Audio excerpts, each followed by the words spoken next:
Hey! So you're probably noticing that this isn't the hack and slash video, right? Well, that's because when I tried to go edit it, my video file got corrupted. It's fine. It's cool. It's great. It's great. It's cool. It's really cool. No, for real, like, it's actually fine. But because it's gonna take me some time to re-record everything, I decided to make the Big Gooner Grand Jamboree, which is a compilation of all my Gooner videos, just in case you guys missed some of them. And I also threw one of my old gameplay videos in there, just because I could. And I'm sorry that the hack and slash video is gonna take a couple more days to come out, but it'll be out in a couple of days. And hopefully the Purgatory video will be out on time as well. But let's start the Gooning Jamboree. Hi! So I actually never heard of the Gold Digger before. Crazy, I know. So I thought I might take a look at the author, Fred Perry. Let's see here. Huh. Oh my god, what the...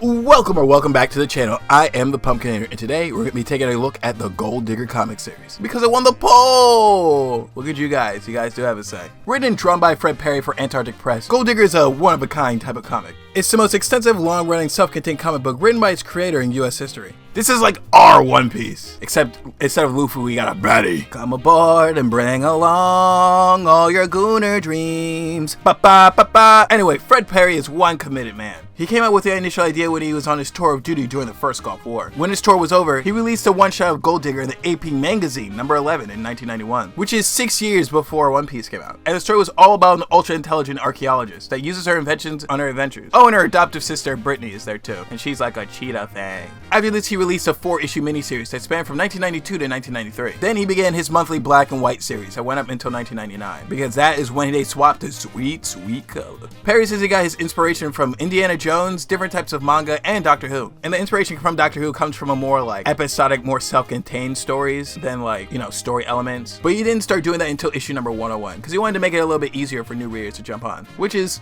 so fair. As a new reader, thank you so much. After trying to go through 30 years of comics in 1 week, jeez, dude, he's got a vision and he let it out. But that's enough about the comics backstory. Why don't we get into the content? Why don't we start with the first all-out comic that came out in 1993? Because I can't find the one-shot or the miniseries. I hate it here. The issue starts with Gina, our super smart scientist, and her sister spy on some dudes that are at an entrance to the tomb. Those guys, they're arms dealers, and they're trading weapons from the black market. But then they hear Gina suddenly sneeze, which alerts them to their location. They start shooting rockets at them, so Gina calls for her Gina-mobile and makes their hasty escape. But they're not out of the woods yet, because they're getting chased by turbo tanks. But Gina just kicks up some dust and escapes their vehicle. Then they head back to the worksite. They enter the tomb where Gina finds some writing on the wall, and deciphers that it's telling her to press the button. Doesn't seem right to me. Well, it turns out that she read it wrong, because the room starts to rumble and the floor starts to open up into a lava pit. But there's no worries, because Gina uses one of her inventions to blast the wall, allowing her and Brittany to escape, and then safely from Gina's backpack. Also, they're calling her Cheetah right now. Ignore that. Her name's Brittany. When they land, Brittany spots 2 corridors, which means they gotta split up. But don't worry, because if Gina runs into any trouble, her sister can speed over in less than a second. When they're on their own, Gina finds a strange ancient device, and Brittany finds her boyfriend, Stripe, who teleported there because he was worried about her. She's also a little confused, but he gets to work.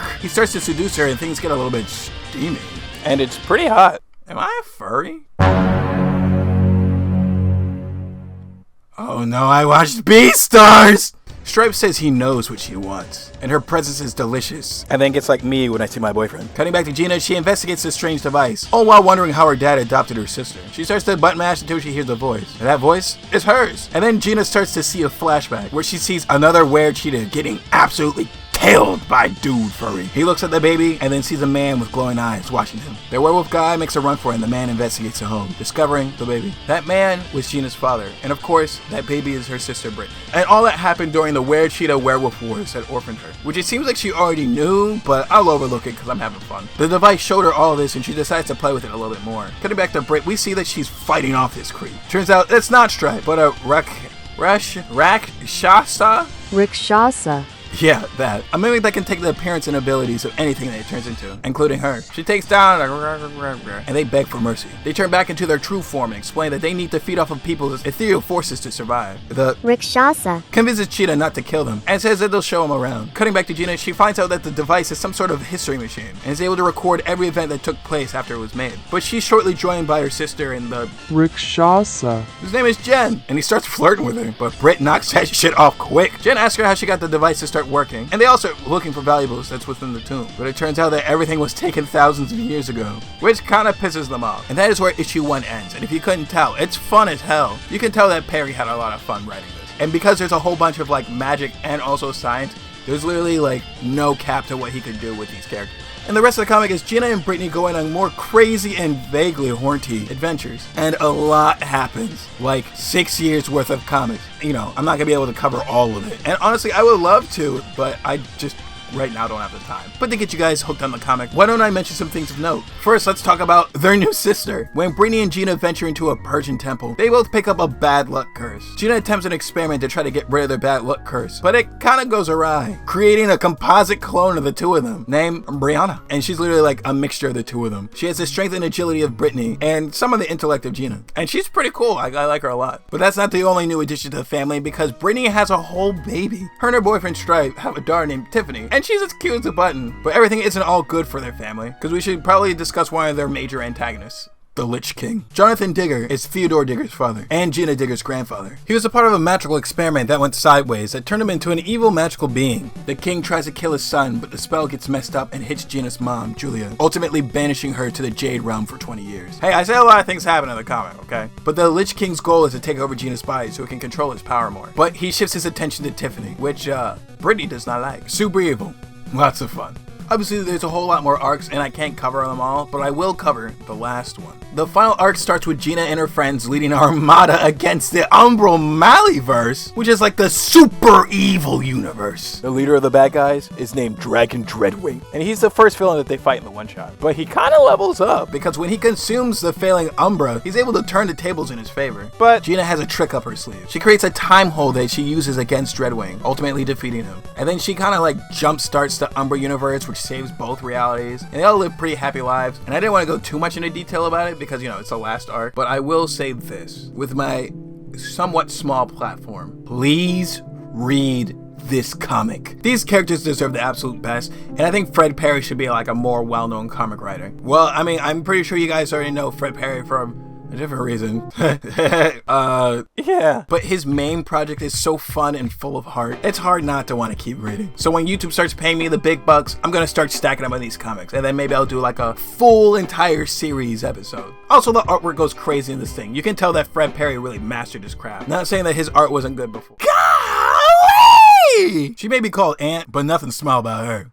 Welcome back to the channel. I am the Pumpkinator. Today we're going to be covering the Ant comic series. The Ant is a character, at least, and she's got a really strange publication history. She was owned by Arcane Comics for the first 4 issues that came out in 2004, but they sold the character to Image Comics in 2005 because Arcane Comics turned into Arcane Studios and they started making animated movies. And their movies?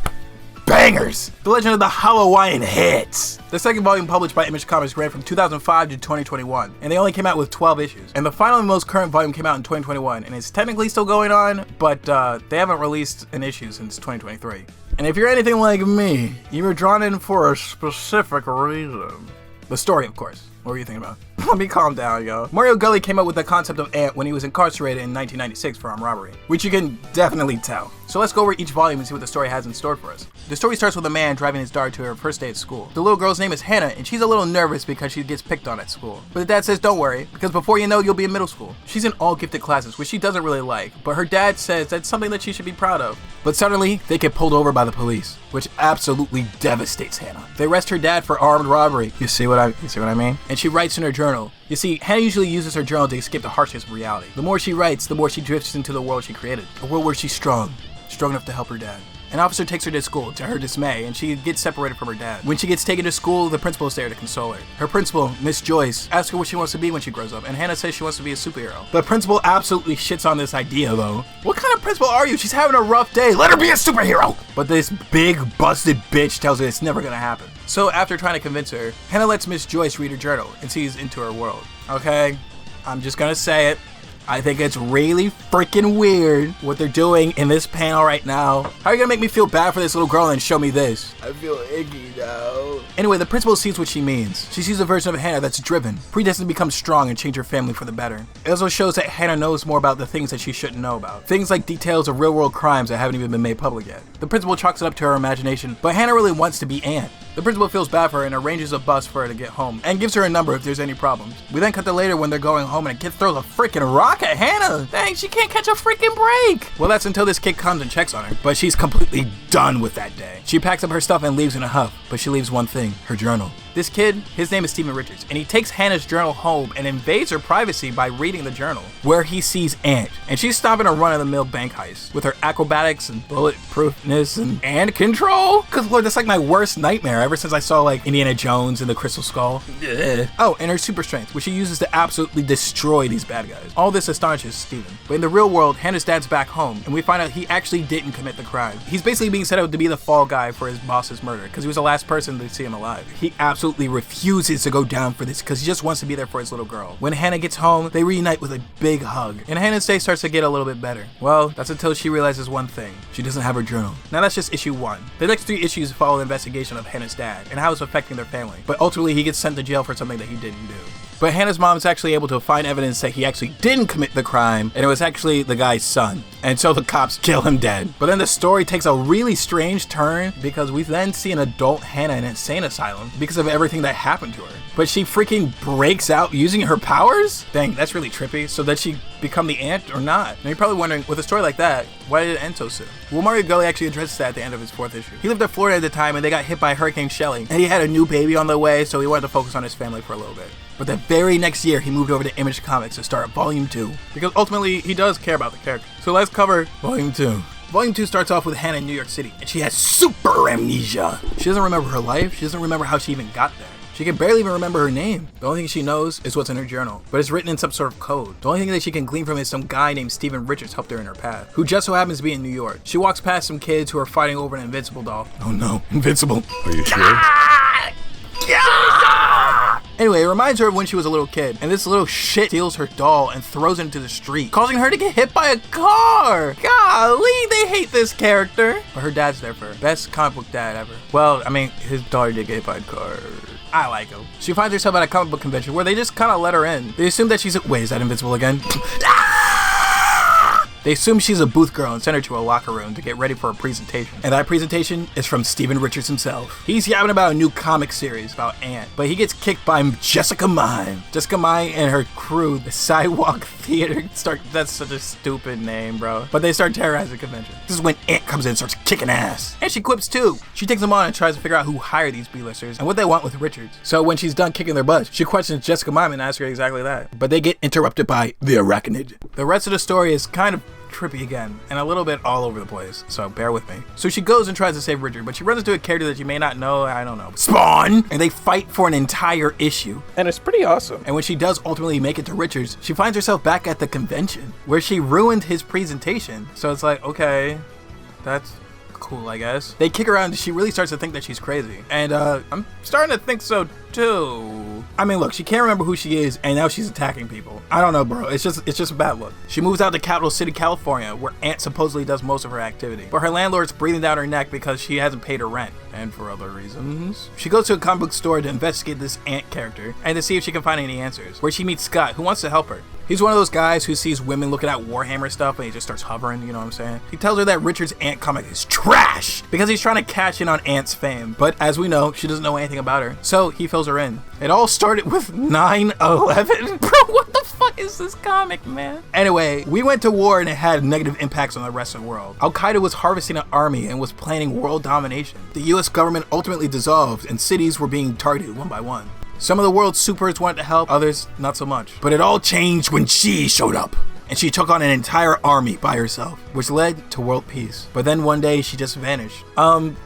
What? Why didn't you just make that into the comic? That sounds fucking rad. When Hannah leaves the comic shop, she starts freaking out because she doesn't think she'll be able to live up to that. But then she hears a voice, and it's an ant telling her to look into her backpack, where she finds her costume spray and becomes the ant once more. And then the rest of the story is her actually finding out that she is the ant, but they explain it in such a weird and convoluted way that I'm just gonna break it down for you so it's a lot easier to understand. Let's start with her backstory. After she grew up, she was running from some guys who wanted to do some not so nice things to her, so she freaking kills them. She gets arrested and basically gets sent to the Red Room to become a soldier for the government. They then put her on a Black Ops team called Omega 1 that's led by a character named Charlie Echo to carry out missions for the government. But then one of the missions goes south and she gets badly wounded. So when she gets brought in, the government experiments on her to suppress her memories. That's why she was in the asylum before. Now the government's trying to get her back to complete the process because they can't control her. And Saber Richards was actually her sidekick, Gadget Man, and the comic he wrote explained how he helped her. All of this was explained by Charlie Echo, who defected to help her out. So after this issue, Gully sells Ant to Eric Larson because he felt like he was neglecting the character, which I can understand because he didn't make another issue for 14 years. So Eric decided to try to finish up the story. Good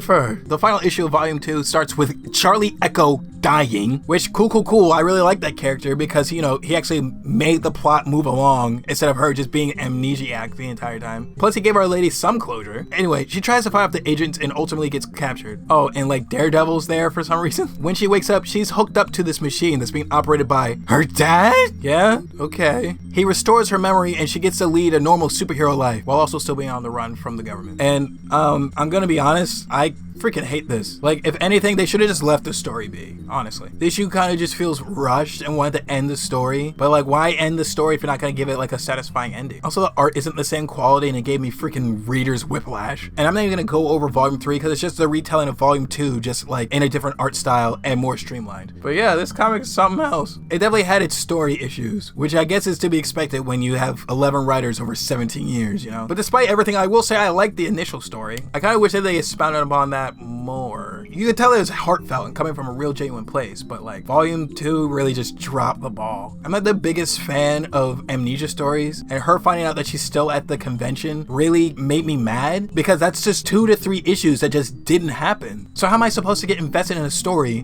when you could just be like, nah, never mind, bro? You know what I'm saying? Also, the story is really muddled because, like, how did she start working with Gadget Man after she left the Black Ops? 9/11 being a plot point is crazy, especially like in 2005, bro. It's just a little convoluted, but I'll say I'm a little bit of a fan. My headcanon is that the first 4 issues, perfect. Those are the ones you should get. Everything else, meh. I wonder if Gully would be down to like finish this story, like his actual vision. I don't know. She got a big booty though. But yeah, that's what I think about the end. God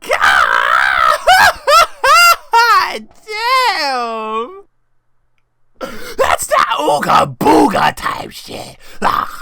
Welcome back to the channel. I am the Pumpkinator. Today we're going to be covering the Cavewoman Comics series because it won last week's poll. Look at you. You do have a say. And I actually never heard this comic, but I'm glad that Pixelo Studios told me about it. I salute you, my fellow Gooner. Created by Bud Root in 1993 for Basement Comics, which is an apt name if you ask me. Cavewoman is a spicy little morsel. Her creator, Root, created Basement Comics, which is an offshoot division of Emerald Entertainment. And he really leaned into that good girl genre of comics. And if you don't know what that is, it's basically like all the booba ladies that I've been covering this entire time. Like scantily clad women with great art. But obviously that genre is not as prevalent anymore because, you know, women are people. But he got to start illustrating for the James Gang comics for London Night Studios, which they didn't really sell very well. He didn't even get paid. They actually sold so poorly that he got paid in like King Kong collectibles. But after being published once, he found out that he had a taste for it. So him and his wife pulled money together so they could create his own comic company. And Cavewoman was her flagship series. And it was a huge success. But I have no clue why. But actually has a whole bunch of issues, specials, and one-shot. And has enough pull to be additionally published by Caliber Press and Avatar Press. Yo, just like Lady Death. Well, now I want a crossover between the two of them. I have no idea what it's going to be about, but I want it! Booba! She was also nominated for Ignatz Award in 1999, which is an award for smaller comic companies, which is pretty cool. But that's enough about the creator. Let's go into our first storyline of Cavewoman. The first issue starts with a woman hunting some dinos. She's about to go in for the strike, but a big old snake beats her to it, spooking the rest of the dinosaurs away. But with her quick skills, she pins one down and kills the little guy. She cuts him open and just starts eating his heart. Good lord, this woman is hardcore. Her name is Miriam Cooper, and she's a freaking powerhouse. We then cut to 70 million years into the future, where we see 3 kids are sneaking into a lab in Marshville, Oregon. While they're outside, an alarm starts blaring and a huge explosion pops off inside the lab. A surge of energy encapsulates the town, and suddenly it disappears.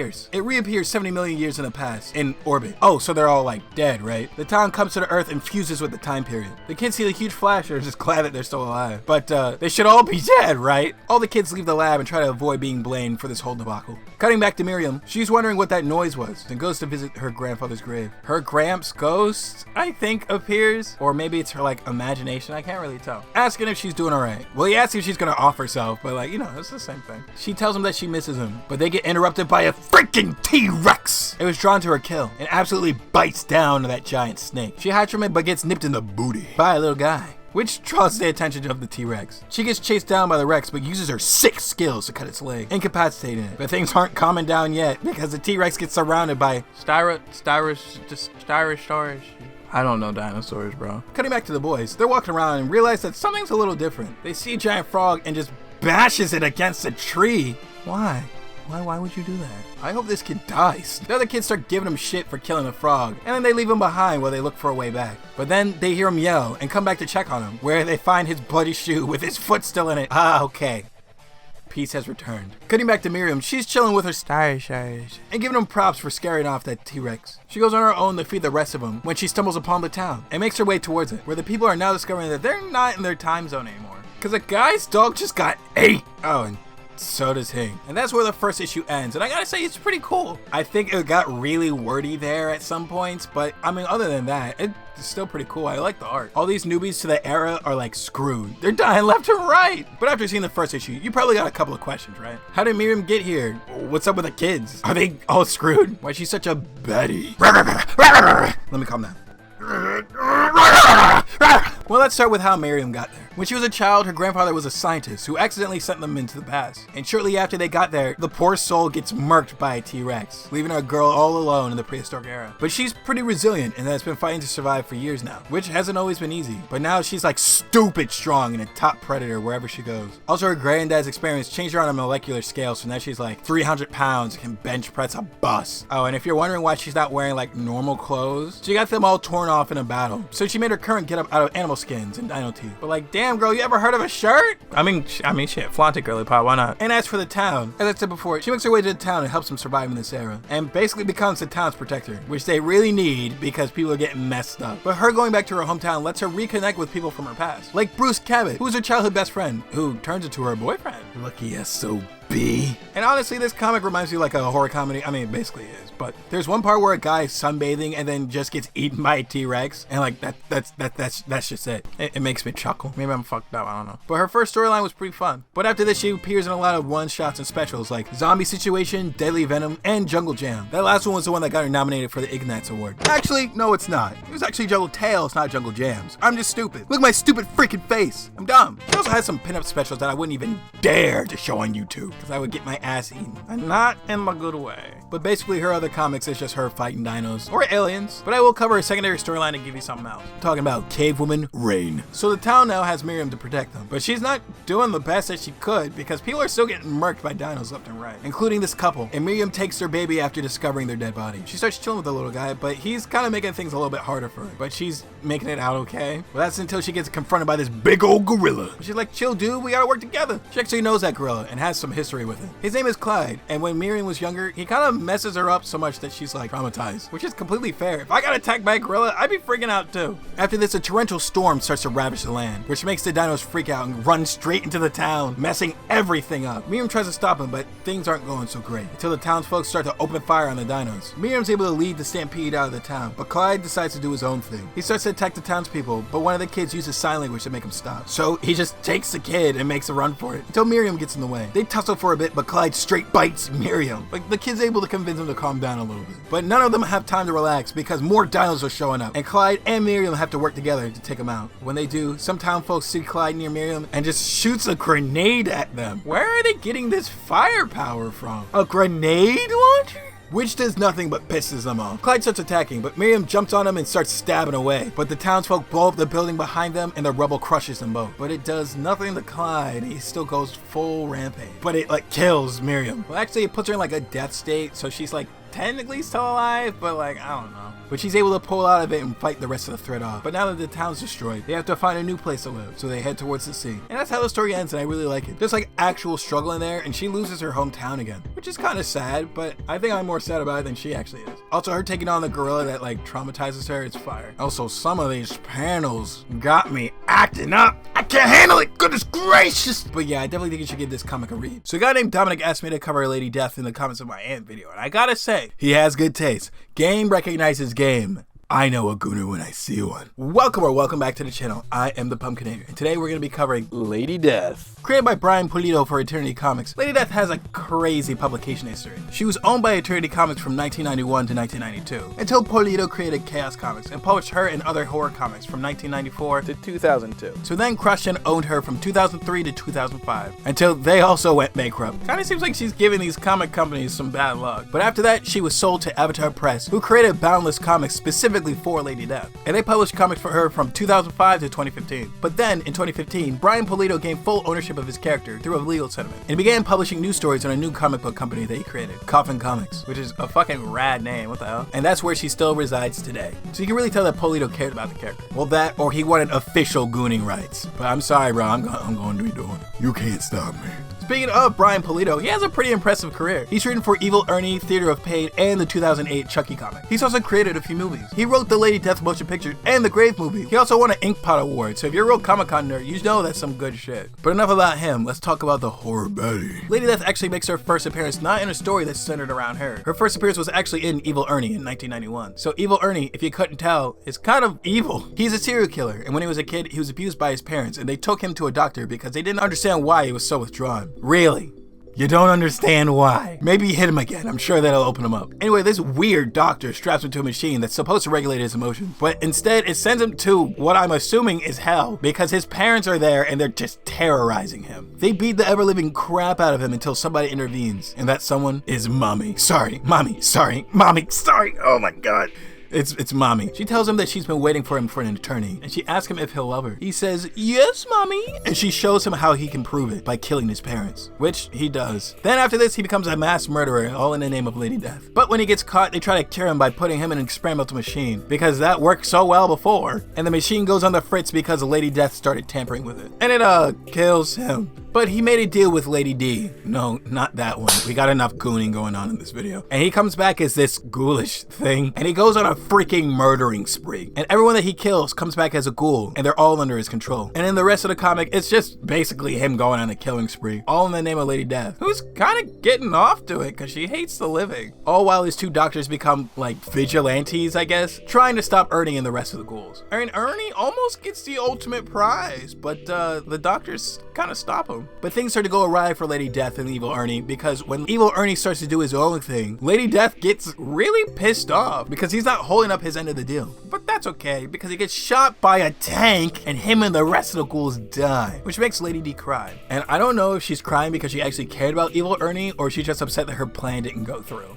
I don't know. Got big boobies though. And that's just her first appearance. And it's pretty crazy. But it is fun. I mean, I look it because I wear bright colors and stuff. But I like edgy shit like that. But after this, Lady Death gets her own title in 1994, which explains her backstory. Back in medieval Sweden? Denmark? I don't know, where the people are blonde and the women are like extra sad. We see a girl named Hope mourning her mother Marion. But her dad comes and yells at her because he forbidden her from visiting her mother's grave. Oh, so he's a cool guy. We love to see it. Her dad, his name is Matthias, and he's a nobleman. And if you couldn't tell, he's a big, gaping butthole. He keeps waging useless wars so that he can sacrifice his soldiers' souls to the demons from hell, so that he can rule it one day. But his daughter catches him, but she doesn't say anything to anybody. But I don't know about you, but that's like the one thing I would tell somebody. She also hates him, so like that's like the best way to get rid of him. She chills out with her boyfriend, Niccolo, but things soon get worse for her because her dad drafts Niccolo into the army so that he can fight another war, and they're gone all winter. When spring rolls around, Matthias comes back alone because his entire army is gone, including Niccolo. And everyone is rightfully pissed about this. But soon after this, the Black Plague visits the town and infects Hope's only friend, Agnes. The doctors tell her that Agnes is gonna die, but Hope tells them to lance the boils because it'll help. But they say it's unchristian, so Hope just does it herself and gets it on her face. Ew! But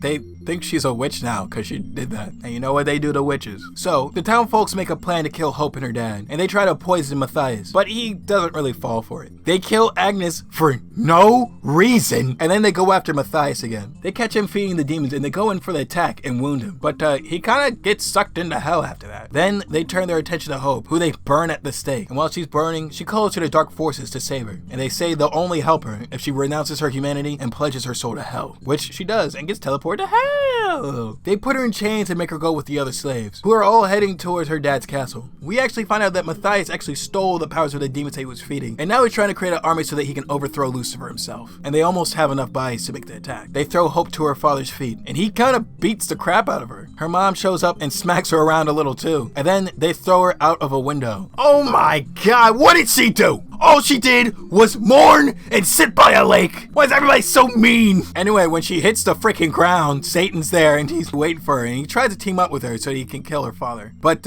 she doesn't trust him, which is fair. So he sticks his hellhounds on her, but she kind of beats them into submission. She travels for a bit and gets ambushed by the Cremator, a blacksmith for the Lords of Hell. His town was destroyed by Matthias, and Hope tells him that she wants to kill her dad, but he kind of laughs in her face. This pisses her off though, and she shoots a beam in the sky, which impresses the blacksmith. So he decides to make her a sword. And all this is happening while Matthias is battling Lucifer for power, which he ultimately comes out on top. He gives Lucy Boy the good suck and becomes the new king of hell. But then Hope shows up to kill her dad. And then in the entire final issue, she is fighting her dad, and to be honest with you, it's freaking awesome. But when she started defeating her father, Lucifer actually leaves because he was never actually dead. And when her father is dead, she takes on Lucifer himself and kind of kicks his ass. But when she starts absorbing the power for herself, Lucifer curses her to hell so that she can never return to Earth as long as there's still living beings on it. And when he's gone, she becomes the new queen of hell. Good for her. Go boss! And so she hatches a plan to kill everyone. So that kind of explains why she was trying to get Ernie to,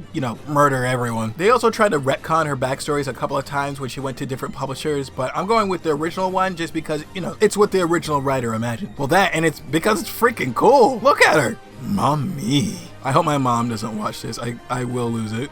After this, she's in a whole bunch of comics that kind of have the same vibe, a nihilistic, there is no hope type deal. All while she's still the queen of hell. But she's also in some fun series like Lady Death Pirate Queen or Dragon Wars. Good god, the cover on that one is crazy. She also gets to meet other Chaos Comics characters like Purgatory, Bad Kitty, and Chastity, which is such an ironic name. But like other comic characters, they also make certain type of catalogs for a certain type of fan base, the Gooners, the Goons.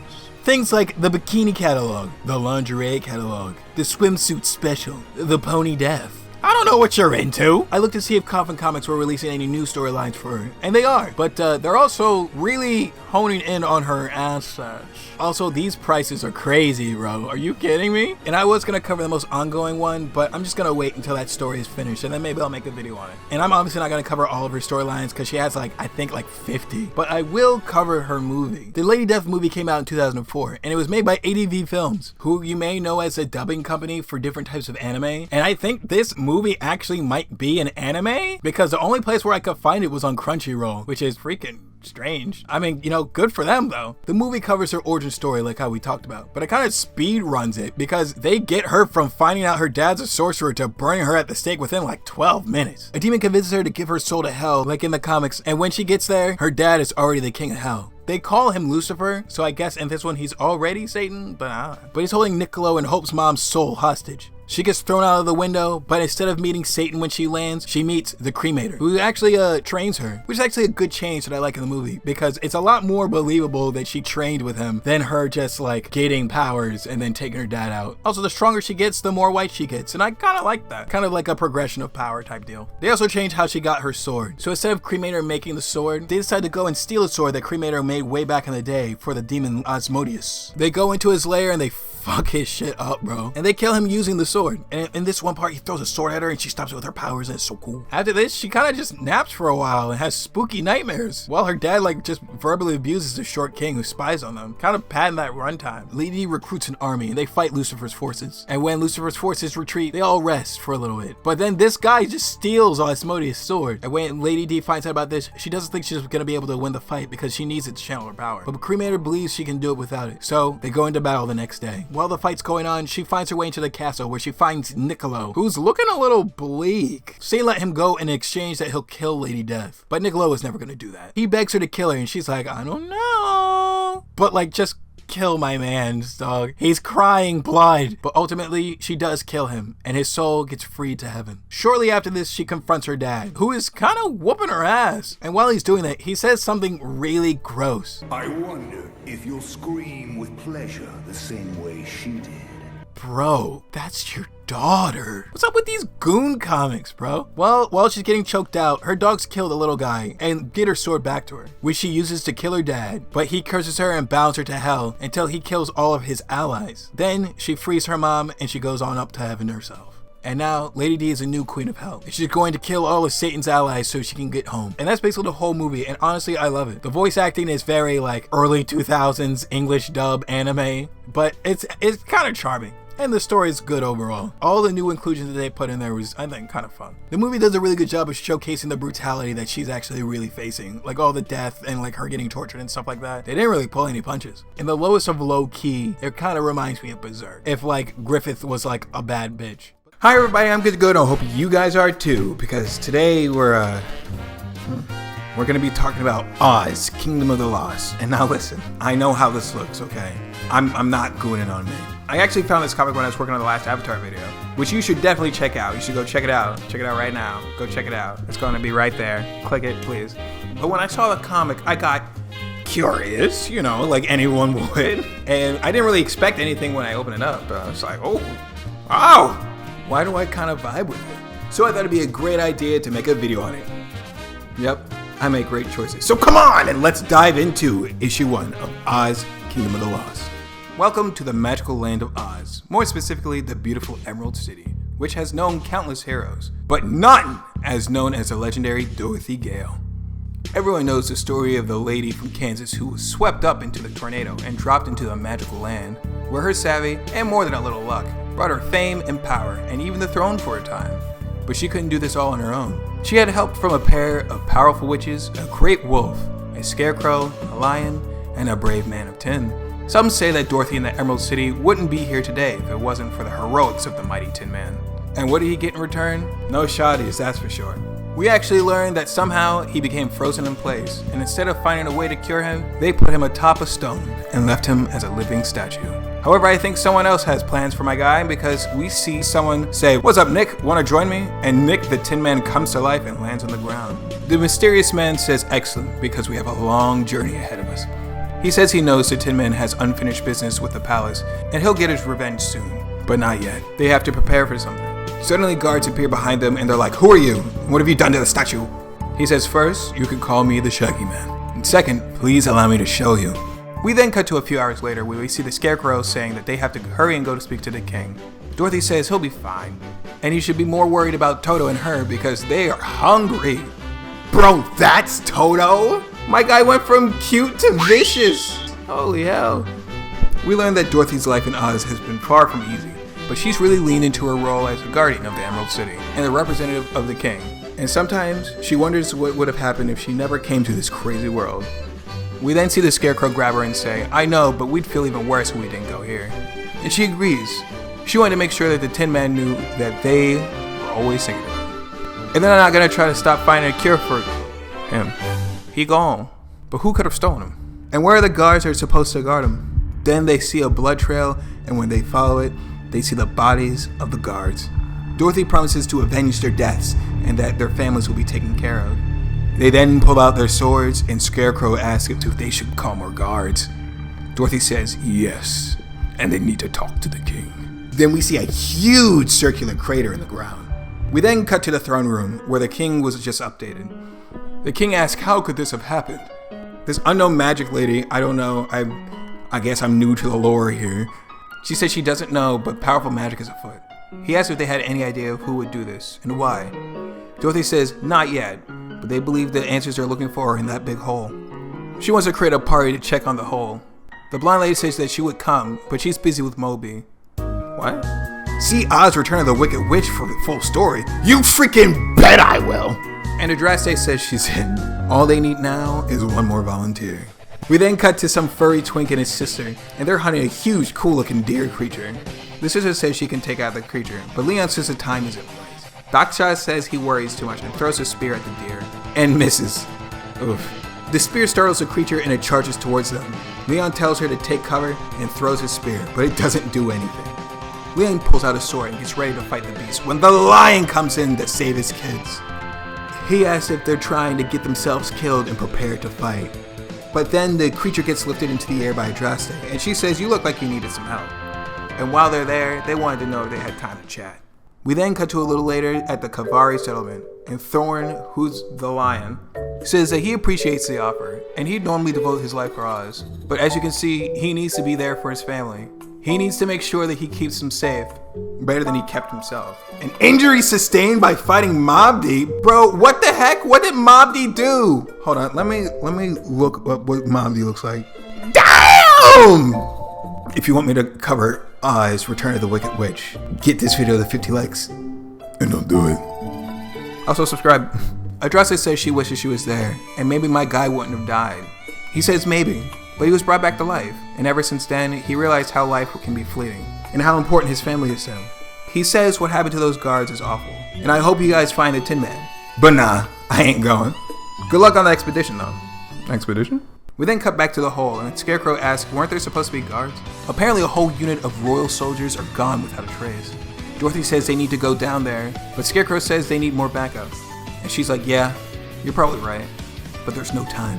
She says that they could still be alive and prevent this from happening to anybody else. Then she creates a magic dome and she flies them into the hole. When they fly down there, it gets pretty dark, so Adraste creates a light for them. And when they see that they're not alone. And suddenly they're attacked by a giant rat, ratatouille looking motherfucker. Adraste shoots a magic beam at it, and the rat dodges and grabs her. Toto tries to help, but he gets scared off, and Adraste gets taken into the air. And when the shield breaks, the platform shatters, and they all start falling. Dorothy activates their magic and slows their fall, but it's still gotta hurt. Dorothy makes sure that Toto and Bartleby are okay. Wait, his name is Bartleby? Why does that fit so well?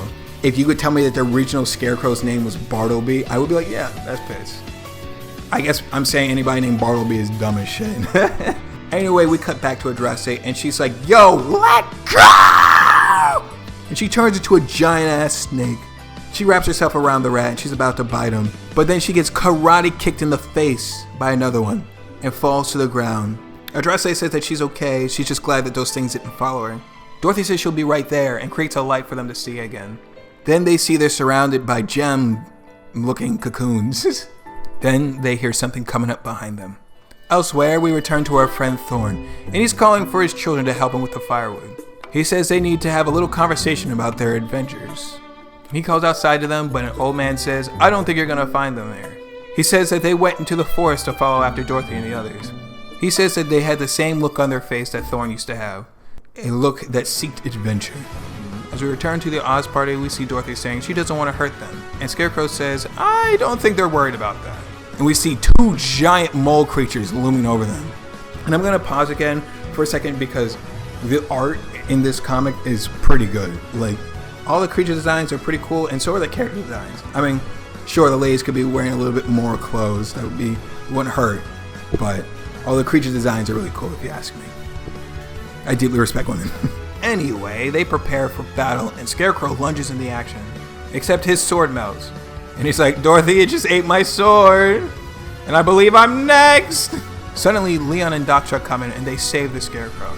Don't worry, help has arrived. And we see two monsters turn into many.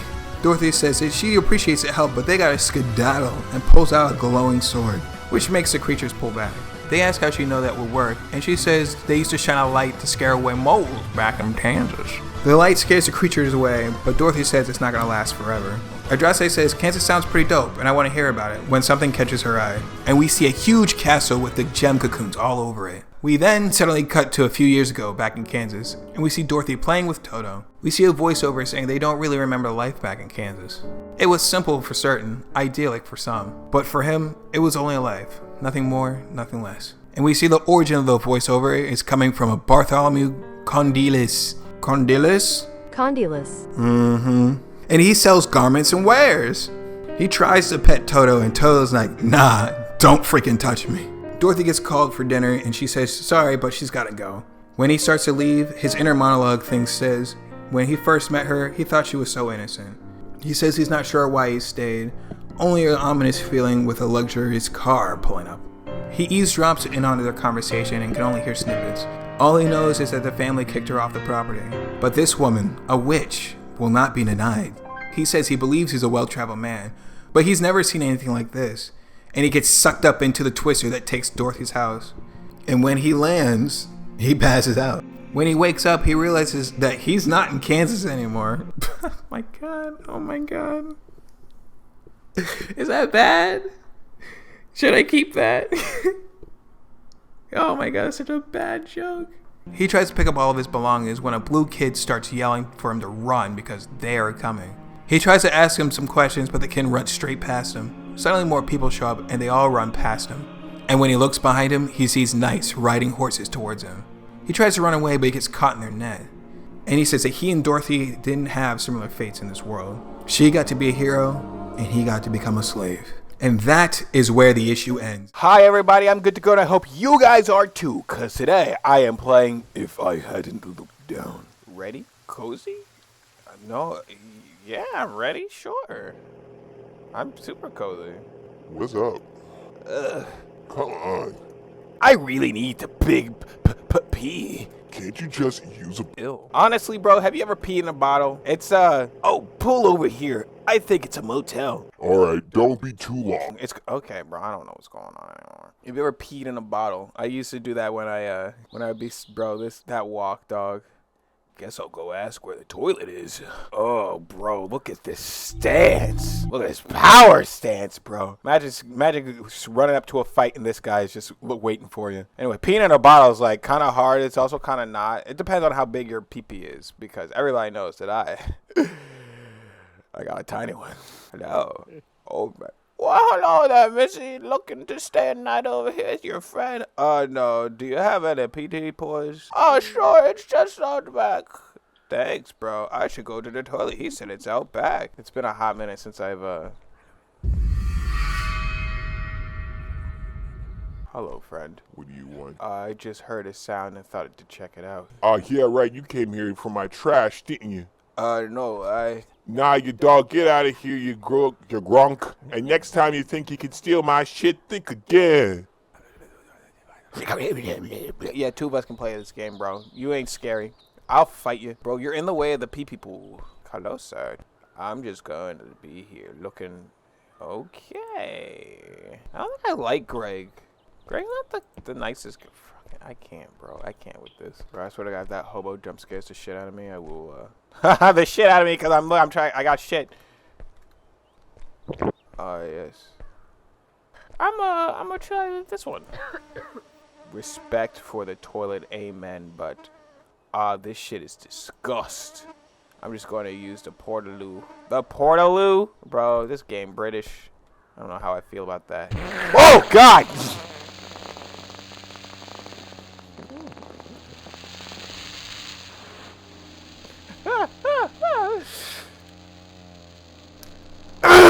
Fuck! I love shitting! Since when the fuck could porta potties flush? What is he doing? Hey, bro, I also was drawn in by the shit smell, dog, you know? Hello, sir. You okay? Sorry, I thought it was just locked, you know? Alright, old man without a face. I better get back to Greg. Alright, I don't know what that cut was there, but that definitely wasn't me, and it definitely wasn't, King. Right, King? Yeah, buddy, I believe. Yo, Greg, I finished my shit. Okay, I'm done. Let's get the fuck out of here. What?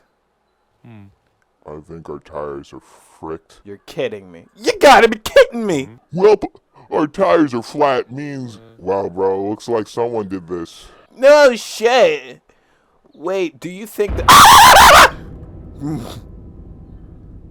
Oh, how about this? I hate my life, bro. I know a mechanic that could come over, but it might take a while since he lives far. Really? Sounds good. I don't know, bro. Good, come see me for your room key. Greg, I don't like this fucking guy, dog. Oh, come on. This isn't bad. Have an adventure once in a while. Bro, listen, the type of it... Why, bro? This man teleporting, bro. Stinks. This guy teleporting, bro. I ain't here for that, dog. So, hey, I'm here for that key, bro.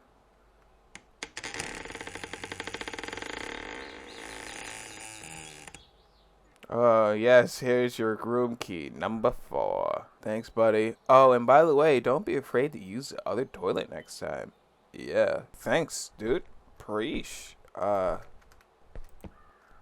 I'll just go to bed. Yo, Greg, where you at, my Gregory? Come on, bro. Greg's kind of like a useless dude, you know what I mean? He's kind of like, he'll let me shit by myself, bro. Like, who does that? That's his 3. That's his 2. That's his 1. I should have assumed that from how numbers work. Am I recording? All right. Let's go. Number 5. Wait, am I recording? I am. All right. I know how to use my equipment. I know how to click a button. I know how to click a button and pretend. Bro, Greg, fuck off, bro. Guess I'll just go to bed when I'm done looking. All right, bro. So, is there like a reason there's dandruff everywhere? Or like, what the fuck? Yo, bro, we got good TV. See, this room isn't that bad. Yeah, it's all right. But that old man better actually call that mechanic. Hey, I'm sure it will be all fine. Bro, we gotta turn around. Yeah, that's what they all say. And then we get fucking eaten by a microwave. Kinda works. You know what? That's pretty accurate. Why is the toilet locked? Bro, what the fuck? I'm looking at me. Sleeping, bro. Well, there's no aggressive sleeping noises coming out this time. I'm thirsty. I think there's a vending machine outside. Oh, yo, bro. I don't know if me and Greg are dating, but if Greg and I are dating, I would definitely use my. It's pretty nice out for at night. Ooh, yeah. I love that. I love that dark as shit aesthetic, bro. I love that. I'm 100% gonna scream like in the next 5 minutes. I can feel it, bro. I can feel it. Oh, that's right. The vending machine's over here. I thought this kid. I don't really want any of these drinks, bro. There we go. Ah, yes. Damn, which do I choose, bro? How do you not? I've never understood this. Like, how do you go up to a vending machine and not know what you want? Like, if I'm going to a vending machine, I instantly know what I want. You know what I'm saying? I immediately know what I want. You know, I don't want to look over there. That's definitely something that I don't want. But like, I usually want the Reese's or something like that. I don't want to look at that, bro. What's good, my man? How you doing, buddy? Yo, bro, I see you got a Reese's cup of your own. Want some beans? You want some? Holy shit. Oh, no, bro. You make beans in your pants, bro. I'm good. Put your shirt back on. I really gotta go. So, yeah, bro. Old man making beans in his pants, bro. We gotta get you in a diaper. I don't like you. I want you to leave me alone. I wish Greg would have came out here with me. The fact that I didn't ask Greg to come out here with me after I was already spooked. Oh, God, I'm sweating like a motherfucker. I can't tell if it's because I'm legitimately scared or because of I'm making beans of my own, you know? I'm legitimately sweating, holy crap. It's pretty hot in my room. I should go.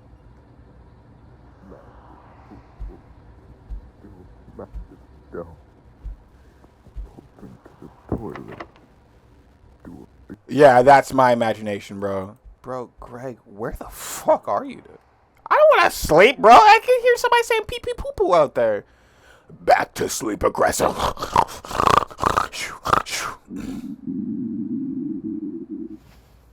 Damn, bro. My stomach hurts. I need to shit. Please, God Almighty. Oh, God. Why is this locked, bro? Bro, can this like anticipation shit get out of here, dog? I just want jump scare to happen. I don't like this slow cook. That lemonade must have done something to me. Yeah, maybe I have to poop. Yeah. Honestly, this is a pretty good motel. I don't know how many motels you guys have been to, but the majority of motels I've been to, I guess I gotta use this potty. The porta potty, I guess I have to use this. Alright, bro. This is disgusting. Here we go. This is vile, bro. What the hell? Oh, I have boobies. What's that, Gregory? Is there a flashlight? No. Cool. Just walk into the abyss. Great for, I dislike this very much. Hello, old man.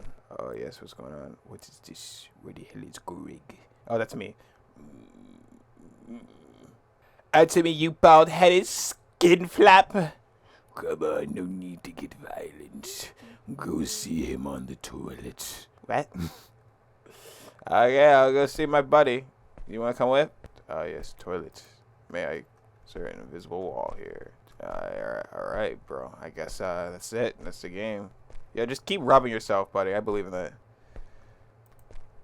Oh. Okay. Ah, there we go.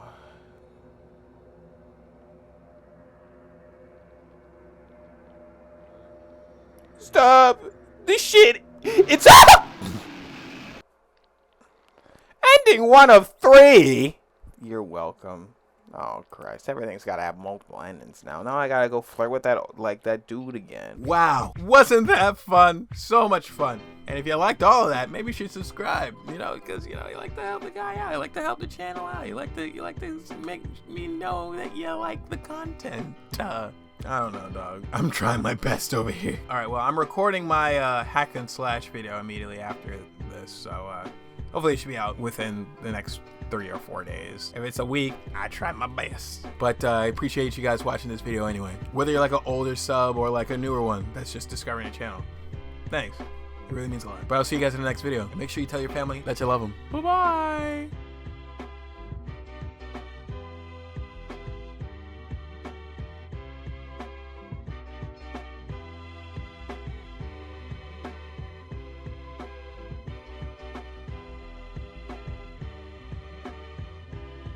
So angry my video got corrupted, dude. I'm so like if I could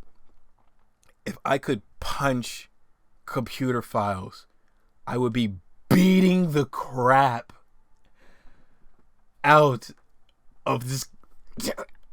Why, bro? I have a schedule to keep.